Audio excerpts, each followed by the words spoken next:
My name is Mark Urwin. I'm the owner of 46 South Fish Company, and we distribute fish across Canada. We also own a prawn vessel, which we keep down in Gibsons.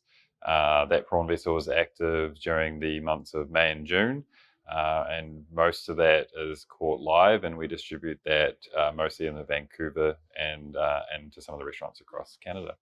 So my commercial fishing experience or background is from New Zealand, from a fifth generation family that's been involved in fishing and selling seafood since the 1800s down in New Zealand. And about 7 or 8 years ago, I ended up in Vancouver setting up my business 46 South. In my spare time, I was recreational fishing and just missed commercial fishing. I hadn't been commercially fishing now for like 6 or 7 years and really wanted to get back into it. And through my recreational fishing experiences, I was like, I think prawning would be a good thing to get back into if I was going to do commercial fishing again.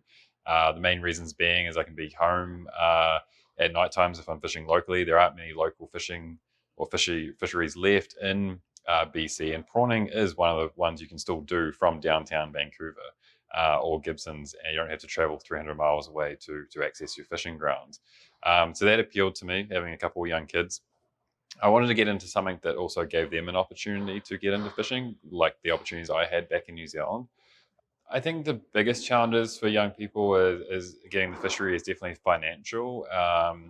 The financial there's opportunities, and this is the thing about I guess coming into the fishery fresh is when you're listening to your father, your grandfather that's here saying, "Oh, I used to be like this back in my day." When you come in fresh, you see only the opportunities that remain. Sure, there's not as many opportunities that were there when 20 years or 30 years ago, but there are other opportunities.